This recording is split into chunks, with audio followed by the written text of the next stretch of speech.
It really is a season of anxiety for me. I wonder what message it has. Last night, I went to dinner with Cody and Alexa. I agreed to have Alexa pick me up because, obviously, I don't drive. I was feeling oh so fine, in a state of perfect homeostasis, when the thought occurred to me, what if I get anxious from her picking me up? That's a lot of time in the car with her. We know that my number one biggest trigger is getting picked up in a car by a friend. Has been since the pandemic. I have no idea why. Well, yes I do, because I can't escape a car. Because getting picked up is such a normal, non-threatening thing, I feel like a freak for vocalizing my anxiety. If we were in a commonly agreed upon anxiety-inducing environment, like a plane or the subway, or a party mob with people, then I would be heard and empathized with no worry of being perceived as a freak. It's the presentation of total and utter normalcy that triggers me. The person scooping me is chatting about their quotidian life, complaining about construction, and I'm expected to engage as effortlessly and easy breezy as they are. But inside me, all my sirens are going off. It's a 4-alarmer at the fire station. My adrenaline is sliding hotly through me like snake venom. By the time it hits my heart, I know that there's no redemption.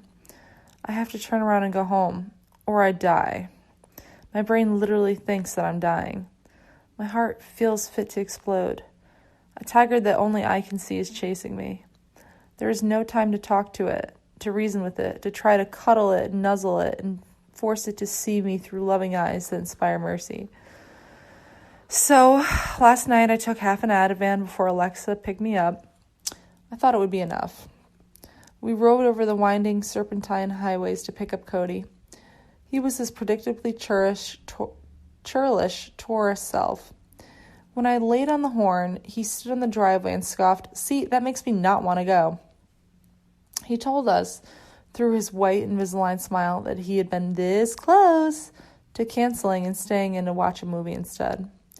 He knows no other way of being but to be blunt.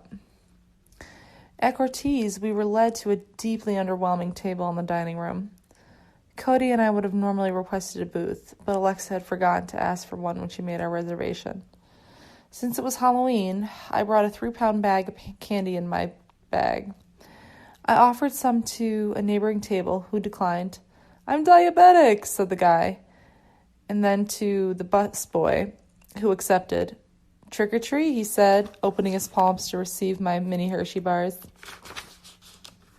Cody laughed because he loves my mischievous side, the part of me that sings sonnets to strangers.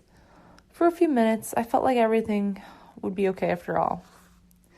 Then our server came, a bespectacled young blonde named Katie. She was nice, as in she laughed at my jokes, but she took a long time to bring us our drinks and our salads. Cody, a server himself, was quick to dock her for punctuality. I felt my good humor slip into the murk of my niggling thoughts. It was only 3 days earlier that I had to get off a plane to Chicago right before takeoff. Now I felt again like I was in an airtight cabin with no escape. If I Ubered home right now, would my friends think me a freak? Would they talk about me the whole night? Would I be taken off the group text next week when dinner plans were proposed? Yes, yes, and yes. But the secret of being in such agony, as the people in front of you ask you benign questions, and silverware chatters, and Billy Joel sings from the PA system, only increases the horror. I want to scream. I want to scream out that I'm in danger to my friends. But an equal opponent to the terror, my socialized politeness, my plea to be societally accepted, tells this cry to heal. I listen. I fake it. I go to the bathroom, do MDR on myself, which has been incredibly helpful the last few months. You basically tap on both your shoulders while thinking about something uplifting and repeating a pattern of blinking 3 times. Usually I think of my nieces. EMDR calmed me down to the point where I can go back to the table. Then I said to myself, okay, we're doing this. We're finishing dinner. We're not calling an Uber. And we're not changing the dynamic of the night for everyone. There is a deep fear that I'll freak my best friend out. 2 weeks ago, when I was in the city, I was having a panic attack, and I texted him asking him to reassure me that I was fine and that I could indeed breathe. He admitted later that he was annoyed to be asked to assure me over text when nothing could be done. I heard him, told him I appreciated his honesty and respected his boundaries, but it gave birth to a new fear in me that I could alienate him with my neuroses.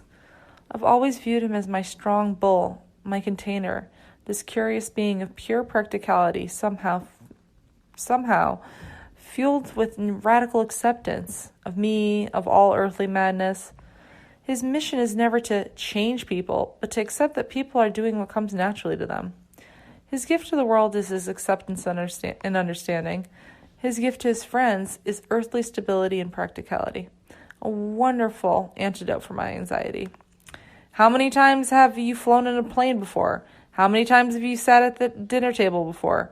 Is what he'd say. My fear that I would gross him out isn't necessarily reasonable. It's similar to the other abstract, abject, insolvent, unsolvable fears that take turns dominating my mind. You're 34 and haven't found your true love. What if you never have kids? What if you never get an agent? What if you never sell more than 200 copies of your books, and only within your hometown? What if? I call this high-voltage cloaking force NIA, which stands for Nothing Is All Right. The solution to NIA's tumorous suck on my energy, is to shore up what I want and take steps in that direction. No, I don't know who my children's father is, but I had some uplifting banter on Tinder today. And no, I don't have an agent, but I published another essay and got 5 more followers on Medium. Katie brought the check finally, after so much talking of the clock. When Alexa looked at the bill and saw she hadn't been given her half-off deal on the pizza, I wanted to cry. I had already gone to the bathroom 3 times. If only I could go sit in a noiseless corner and breathe by myself and not be responsible for holding up my 90 degrees of our triangle. I'm out of the office right now. As we walked to the exit, the snake venom finally hit my heart. It had been rising like water on the Titanic. Now my heart was racing and nothing was okay. I had no future self. There was no version of me snuggled in bed an hour from now with my cat. I had no access to that version of myself. All I could think was, I can't get my heart to calm down.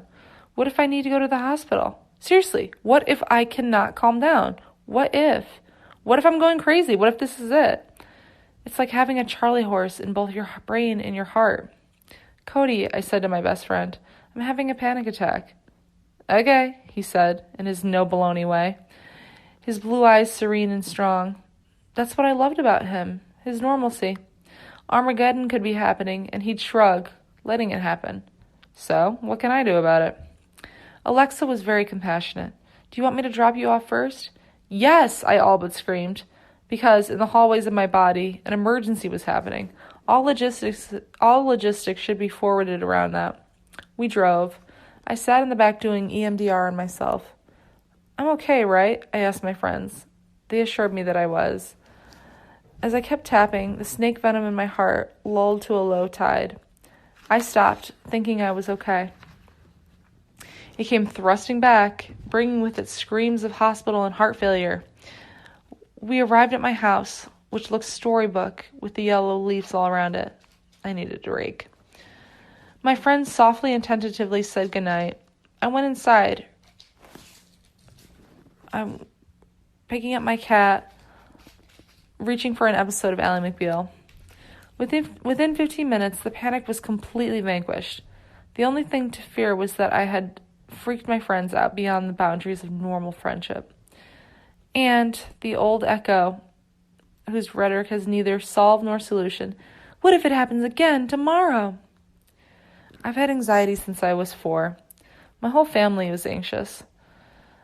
They avoid overseas trips. They suffer from insomnia. They stay local, sticking to what they know. It's laughed about and it's considered endearing. But it's a detriment to all that I hope to accomplish.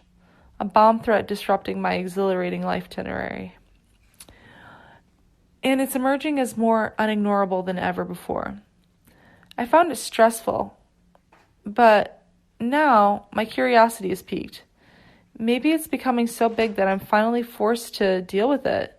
Instead of faking 60% of myself, representing myself as fun and in the moment, while my inner resources tend to the choppy waters beneath my facade, we're finally going to deal with that with all 100% of me. Because I want to be the person I present myself to be. I want to be the heart-centered, trusting, compassionate person I am when I'm journaling.